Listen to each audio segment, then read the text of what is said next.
আলোচনার শুরুতেই শিরোনাম নিয়ে কিছু বলা আবশ্যক। এখানে ভারতের হিট লিস্টে জামাত। আমাদের দেশে হিট লিস্ট শব্দটি সাধারণত নেতিবাচক অর্থে ব্যবহৃত হয়।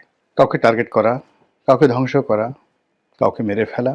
সাধারণত এ সকল বিষয় বোঝানোর জন্য সংবাদপত্রগুলো সাধারণত হিট লিস্ট শব্দটি ব্যবহার করে। কার্যত হিট লিস্ট শব্দটি মূলত কাউকে গুরুত্ব সহকারে বিবেচনা করা, কারোর সঙ্গে সম্পর্ক স্থাপন করা এবং কাউকে একেবারে জোরাজুরি করে তার সঙ্গে একটি সম্পর্ক স্থাপন করার নামও অনেক ক্ষেত্রে হিট লিস্ট হয়ে যায়।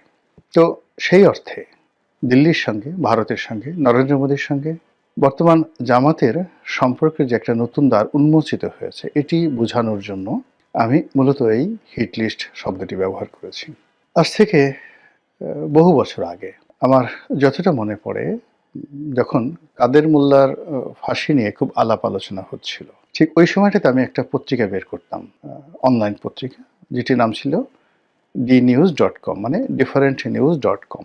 2011-12 সনে যারা পাঠক ছিলেন তারা জানতেন যে এটি ওই সময়টাতে খুবই জনপ্রিয় একটি অনলাইন মাধ্যম ছিল এবং অ্যালেক্সাতে র্যাঙ্কিংয়ে এটি প্রথম 5টি শীর্ষ সংবাদপত্রের মধ্যে আমার এই পত্রিকাটি ছিল।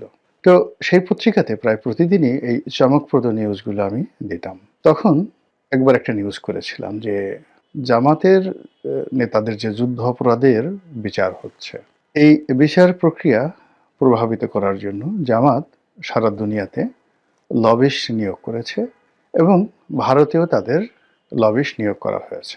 তো এটা যখন ছাপা হলো, একেবারে হই হই রই রই কাণ্ড চারিদিকে।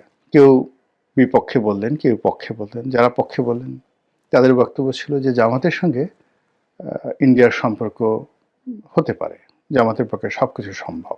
আবার অন্যদিকে যারা বিপক্ষে তারা সেই চিরাচরিত ভাষায় গালাগাল, এবং অবাকের ব্যাপার হলো যে জামাতের লোকজন এখন যত চমৎকার ভাষায় গালাগাল করতে পারে, অশ্লীল অশ্রাব্যতায় তারা বিশ্ব রেকর্ড তৈরি করে ফেলেছে, ঠিক এতটা দক্ষতা তখনও হয়নি 2011-12 সনে। কিন্তু তারপরেও তারা ওই সময় গালাগাল দিত। আমার একটা ইউটিউবে আমার একটা ভিডিও আপলোড হয়েছিল, পার্লামেন্টে জামাত বিরোধী একটা বক্তব্য দিয়েছিলাম। সেই বক্তব্যটার কমেন্টে গিয়ে আপনি দেখতে পারবেন যে ওই সময়টিতে জামাতরা কিভাবে গালাগাল করত। একদিকে তাদের বা আমি যে সময়টাতে ফাঁসি তখনও হয়নি, জামাতের বিচার প্রক্রিয়া শুরু হয়নি, পার্লামেন্টে আমার প্রথম বক্তব্যর মধ্যেই 2009 বা 10 সনের প্রথম দিকে আমি ভাষণটা দিয়েছিলাম। কিন্তু আজকের জামাতের যে গালাগাল বা যা কিছু, ওটা 2009-10 সনে কেমন ছিল তখন ওই ভিডিওটা দেখলেই আপনারা বুঝতে পারবেন। তো যেটা বলছিলাম যে জামাত ভারতের সাথে সম্পর্ক স্থাপন করার জন্য লবিস্ট নিয়োগ করেছে। তো এই ঘটনা পরবর্তীতে যখন 2015 বা 16 সনে জামাতের সঙ্গে ভারতের কি সম্পর্ক, কোন পর্যায়ের সম্পর্ক, সেটা চাক্ষুষ দেখার সুযোগ হয়েছিল। আমি শুধু এতটুকু বললাম, জামাত এই যুদ্ধাপরাধীদের যে বিচার, সেই বিচার প্রক্রিয়াতে ভারতের সহযোগিতার জন্য তাদের বড় বড় নেতাদেরকে এই যুদ্ধাপরাধের দায় থেকে মুক্ত করার জন্য করেনি এহেন চেষ্টা নেই। কিন্তু জিনিসগুলো কাঁচা হাতে তখন হ্যান্ডেল হয়েছে। আমেরিকাতে যারা বিনিয়োগ করেছে বা ভারতে যে সমস্ত কর্তাদের সাথে জামাতের যে সকল স্তরের নেতারা দেখা সাক্ষাৎ করেছে, সেখানে পারস্পরিক যে হ্যান্ডেলিংটা ভালো মতো হয়নি। আমি এরকম একটা দুটো ঘটনা জানি যেখানে ভালো মতো হ্যান্ডেলিং হলে পরিস্থিতি ভিন্নতর হতে পারত। এনিওয়ে, তো এখন যেটা বললাম যে জামাতের রাজনীতির বাংলাদেশে প্রথম থেকেই মূলধন হলো ভারত বিরোধিতা। তো সেই ভারত বিরোধিতা করে তারা রাজনীতি করে আসছে। কিন্তু আমাদের দেশের রাজনীতির দুটো প্রকৃতি রয়েছে। আপনি যদি রাজপথে লড়াই করতে চান, সংগ্রাম করতে চান, আন্দোলন করতে চান, তাহলে জনপ্রিয়তা পাওয়ার জন্য ভারত বিরোধী বক্তব্য একেবারে মুড়ি মুরকির মতো আপনি খাওয়াতে পারবেন লোকজনকে। তারপর আমেরিকার বিরুদ্ধে আপনি বক্তব্য দিয়ে, সাম্রাজ্যবাদী বিরুদ্ধে বক্তব্য দিয়ে আপনি মাঠ গরম করতে পারবেন। কিন্তু যেই মুহূর্তে আপনি ক্ষমতায় যাবেন, বা আপনি যদি সত্যিকার অর্থে ক্ষমতায় যেতে চান, যে কোনো মূল্যে আপনাকে ভারতের সঙ্গে এবং আমেরিকার সঙ্গে সম্পর্ক রক্ষা করতে হবে। 50-এর দশক থেকে, মানে দ্বিতীয় বিশ্বযুদ্ধের পরে যখন লিগ অফ নেশন বন্ধ হয়ে আবার জাতিসংঘ প্রতিষ্ঠিত হলো, তখন থেকেই পাকিস্তানের জন্য এবং পূর্ববঙ্গের জন্য আমেরিকা অপরিহার্য হয়ে পড়ল। একই সঙ্গে ভারতের সঙ্গে বিরোধিতা অপরিহার্য হয়ে পড়ল বটে, কিন্তু 1971 সনের মুক্তিযুদ্ধের পর ভারতের সঙ্গে সম্পর্কটা আমাদের জন্য অনিবার্য হয়ে পড়েছে। বঙ্গবন্ধুর মৃত্যু, ভারতের সাথে সম্পর্ক স্থাপন করতে না পারার ব্যর্থতা, 1996 থেকে 2001 সনে শেখ হাসিনার ট্রিমেন্ডাস কর্মকাণ্ড, ভালো অসাধারণ ভালো কর্মকাণ্ডের পরেও তিনি ভারতের অসহযোগিতায় ক্ষমতা আসতে পারেননি, এটা তিনি পার্লামেন্টে দাঁড়িয়ে বলেছেন। তারপর সেন্ট মার্টিন আমেরিকা চাচ্ছে বাংলাদেশের কাছে, এটা বাংলাদেশ দিতে পারেনি বা শেখ হাসিনা দিতে পারেনি, এজন্য তাকে চলে যেতে হয়েছে বা চলে যেতে হবে।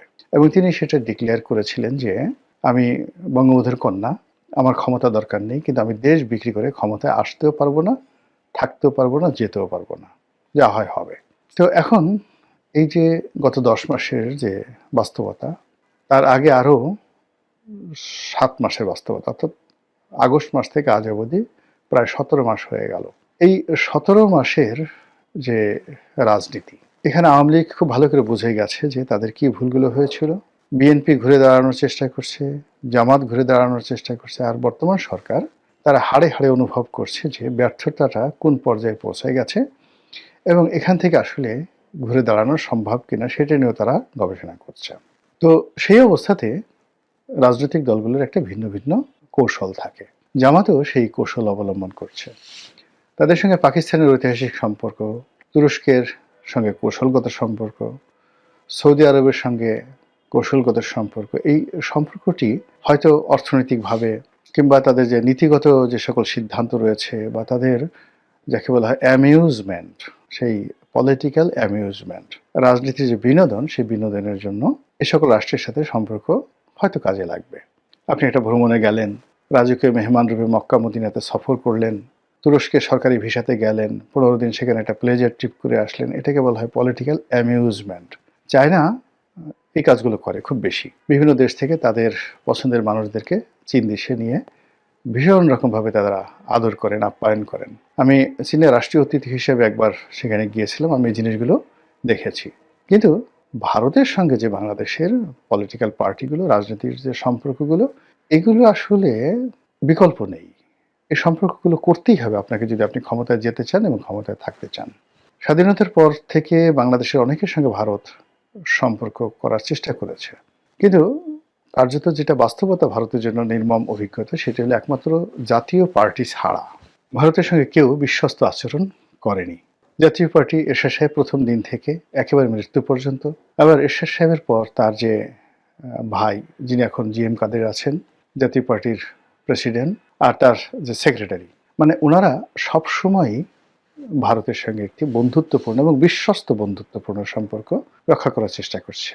ভারতের যদি সামর্থ্য থাকতো তাহলে জাতীয় পার্টিকেই কিন্তু তারা ক্ষমতায় রাখতো। এবং দেখুন এখন ভারতের যতটুকু লিঙ্ক রয়েছে বাংলাদেশের বিভিন্ন রাষ্ট্রীয় মাধ্যমে, তারা সেই গত 17 মাসে জাতীয় পার্টিকে যেভাবে নিরাপত্তা দিচ্ছে, যেভাবে অপরিহার্য করেছে, এবং রাষ্ট্রীয় শক্তিগুলো কোনো অবস্থাতেই জাতীয় পার্টির উপর তাদের খড়গ তারা চাপাতে পারছে না। এবং জাতীয় পার্টির সব গ্রুপগুলো, অর্থাৎ যেগুলো ভেঙে গেছে, যে মূল যে শক্তিগুলো যারা আছেন, আনিসুল ইসলাম মাহমুদ, ব্যারিস্টার আনিসুল ইসলাম মাহমুদ, কাজী ফিরোজ রশিদ, মুজিবুল হক চিন্নু, শহীদুর রহমান ট্যাপা, তারপর যাকে বলা হয় রুহুল আমিন হাওলাদার, বলতে গেলে জাতীয় পার্টির যারা একেবারে সূর্য সন্তান, তারা সবাই জিএম কাদেরকে ছেড়ে গেছেন। এই অবস্থাতে মানে ভারত দুটো গ্রুপের সঙ্গে কিন্তু সম্পর্ক রক্ষা করে চলছে, এবং এই দুটো গ্রুপই তারা কেউ কিন্তু আওয়ামী লীগের মতো বাংলাদেশে মজলুম নয়, নির্যাতিত হচ্ছে না, বরং বিভিন্ন পক্ষ জাতীয় পার্টির অফিস ভাঙার চেষ্টা করেছে। তাদেরকে যে শিক্ষা দেওয়া হয়েছে, তাদের হাড্ডি গুড্ডির উপর যেভাবে থেরাপি দেওয়া হয়েছে, তারা ভুলেও আর কখনো জাতীয় পার্টির অফিস ভাঙচুর করতে যাবে না। তো এই হলো ভারতের সঙ্গে বন্ধুত্বের একটা নমুনা। সেই দিক থেকে তারা বিএনপিকে চেষ্টা করেছে, আওয়ামী লীগকে চেষ্টা করেছে, এবং এই বড় দলগুলো সবসময় মানে যখন প্রয়োজন তখন ভারতের সঙ্গে একেবারে দহরমরম সম্পর্ক স্থাপন করেছে, আর যখন প্রয়োজন নয় তখন তারা ভারতকে জাস্ট বুড়ো আঙুল দেখানোর চেষ্টা করেছে।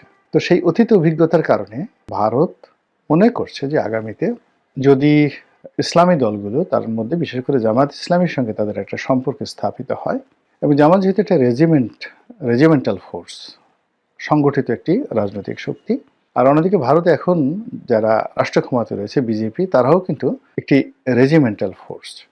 এবং আপনি দেখবেন যে উগ্রবাদী বলেন আর উদারনৈতিক বলেন, সারা দুনিয়ার উগ্রবাদী যারা, তাদের পারস্পরিক সম্পর্কটা হয়ে যায়, আর যারা উদারনৈতিক তাদের মধ্যে একটা সম্পর্ক হয়ে যায়। এবং এটা সব ক্ষেত্রে প্রযোজ্য। আপনি একটা নতুন শহরে গেলেন, আপনি নামাজ কালাম পড়েন, সবার আগে আপনি মসজিদে দেখা পেয়ে যাবেন, মুসল্লিদের সঙ্গে আপনার বন্ধুত্ব হয়ে যাবে। আপনি যদি নেশাখোর হন, মদখোর হন, মুহূর্তের ভিতরে আপনি শহরে ঢোকার সঙ্গে সঙ্গে আপনার মদ্যপের সঙ্গে দেখা হবে, পানশালার দেখা হবে, কোথায় কি ধরনের মাদক পাওয়া যায় আপনি খুঁজে পেয়ে যাবেন। তো এ হলো মানুষের স্বাভাবিক বৈশিষ্ট্য। মানুষ যেরকম চিন্তা করে, যেরকম ক্যারেক্টারিস্টিক্স, তাদের সঙ্গে আসলে সেরকম মানুষের সম্পর্ক হয়ে যায়। তো ভারতে যেহেতু একটি উগ্রবাদী দক্ষিণপন্থী সরকার আছে, মানে আমাদের দেশে দক্ষিণপন্থী বলতে যেমন ইসলাম ধর্মাবলম্বীকে বোঝায়, ভারতে দক্ষিণপন্থী বলতে হিন্দু ধর্মাবলম্বীদের বোঝায়। তারা উভয়ই তাদের হিন্দু জাতীয়তাবাদ আর বাংলাদেশে জামায়াত ইসলামী এবং তাদের যারা বন্ধু তারা মুসলিম জাতীয়তাবাদ প্রতিষ্ঠা করতে চায়। তো সেই দিক থেকে তাদের মধ্যে মানে একই রাষ্ট্রের মধ্যে সমস্যা হতে পারে, কিন্তু ভিন্নতর রাষ্ট্রে তাদের মধ্যে কোনো সমস্যা নেই। যে রাজনীতির জিকির তুলে বিজেপি সফল হয়েছে, একই রাজনীতির জিকির তুলে জামাতেও সহযোগিতা পেলে ভারতের তারা সফল হতে পারে। এবং এই কারণে সাম্প্রতিক সময়ে যে রয়টারের খবর প্রচারিত হয়েছে, সেই প্রচারণায় আমরা দেখলাম যে জামাতের আমিরের সঙ্গে ভারতের কূটনীতিবিদদের সাক্ষাৎকার হয়েছে। যদিও এটা নিয়ে নানা রকম ব্যাখ্যা রয়েছে, বিবৃতি রয়েছে। কেউ বলছে লন্ডনে সাক্ষাৎ হয়েছে, কেউ বলছে না জামাতের আমিরের বাসায় সাক্ষাৎ হয়েছে, কেউ বলছে 5-6 মাস আগে সাক্ষাৎ হয়েছে, ইত্যাদি নানা কথা। কিন্তু বাস্তবতা হলো সাক্ষাৎ হয়েছে, এটাই ধ্রুব সত্য। এখন এই যে এই সময়টিতে জামাতের সঙ্গে ভারতের যে সম্পর্ক, দেখা সাক্ষাৎ করা, এটি বিএনপির সঙ্গে, আওয়ামী লীগের সঙ্গে বা জাতীয় পার্টির সঙ্গে ভারতের যে সম্পর্ক তার থেকে আলাদা। এর কারণ হলো যে জামাত মূলত এখন কার্যত দেশ চালাচ্ছে, আর জামাত যে প্ল্যান করে এগুচ্ছে সামনে, কোনো রকম সাড়া শব্দ না করে, নির্বাচনের মাঠে কোনো রকম সিন ক্রিয়েট না করে, তারা ম্যাটিকুলাসলি নির্বাচনে জয়লাভ করার যে পরিকল্পনা করে যাচ্ছে, এটা আমাদের বাংলাদেশের আমরা যারা আমজনতা আছি, হাজার আমরা আছি, আমরা হয়তো অনেকে অনুমান করতে পারছি না, কিন্তু আমেরিকা কিন্তু ঠিকই বুঝতে পেরেছে। তারপর ভারতও ঠিকই বুঝতে পেরেছে যে এখানে রাজনীতির হিসাব পাল্টে যেতে পারে যে কোনো সময়, যে কোনো পরিস্থিতিতে। এই কারণে হলো আসলে কৌশল এমন একটা জিনিস। তারপরে আসমানি ধরেন সাহায্য তো অবশ্যই আছে। যারা ধর্মকর্মে বিশ্বাস করেন তারা মনে করেন যে আল্লাহর সহযোগিতা না থাকলে রাষ্ট্র ক্ষমতা আসা যায় না। যুদ্ধে জয়লাভ করা সংখ্যার উপর নির্ভর করে না। মাত্র ৩০০ জন লোক নিয়ে ১০,০০০ লোকের বিরুদ্ধে যুদ্ধ করা গেছে এবং ৩০০ জন লোক জয়ী হয়েছে। আর ইসলাম ধর্মের ইতিহাসে ৩১৩ জন ভার্সেস ১,০০০ বদরের যুদ্ধে।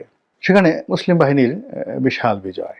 আবার পরবর্তী সময়ে যে উহুদের যুদ্ধ হলো বা খন্দকের যুদ্ধ হলো, এই যুদ্ধগুলোতেও কিন্তু মুসলমানদের সংখ্যা ছিল খুবই নগণ্য। একইভাবে আলেকজান্ডার মাত্র ৪০,০০০ সৈন্য নিয়ে তিনি পারস্যে গিয়ে ৩ লাখ পার্সিয়ান আর্মির বিরুদ্ধে লড়াই করে তিনি জয়লাভ করেছেন। এগুলো সব ইতিহাস। এর কারণ হলো এখানে রেজিমেন্টাল ফোর্স, ট্রেনিং, সাহস, কৌশল ইত্যাদির উপর অনেক কিছু নির্ভর করে। তো জামাত যতটুকু আছে, ১ জন, ২ জন, ৩ জন, ৪ জন, আপনি যাই বলেন না কেন, যেভাবে তুচ্ছ-তাচ্ছিল্য করেন না কেন, এটা একটা রেজিমেন্টাল ফোর্স। তো সেই রেজিমেন্টাল ফোর্সের তাদের অর্থ আছে, টাকা আছে, তার সঙ্গে যদি ভারতীয় কৌশল, চাণক্য নীতি তাদের সঙ্গে যুক্ত হয়ে যায়, তাহলে আমাদের দেশে যে প্রথাগত নির্বাচনের ইঞ্জিনিয়ারিংটা রীতিমতো প্রাতিষ্ঠানিক রূপ লাভ করেছে। এবং এই সময়টাতে আমরা কেউ টের পাচ্ছি না। যেমন আমার একটা মামলা ঢাকা কোর্টে, তো এই মামলার একটা শুনানি ছিল। তো নির্বাচন আরও ১.৫ মাস আগে, কিন্তু কোর্ট কাছারির বেশিরভাগ ম্যাজিস্ট্রেট এখন নির্বাচনের দায়িত্বে কিন্তু তারা চলে গেছে।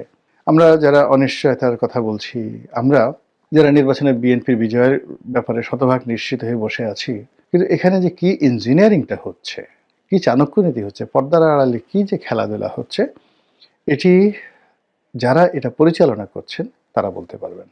বিএনপি হয়তো শক্তিমত্তার উপরে, সংখ্যাধিক্যের উপর, জনপ্রিয়তার উপর তারা নির্ভর করছে। আর অন্যদিকে জামাত কৌশলের উপর নির্ভর করছে, প্ল্যান, পরিকল্পনার উপর নির্ভর করছে।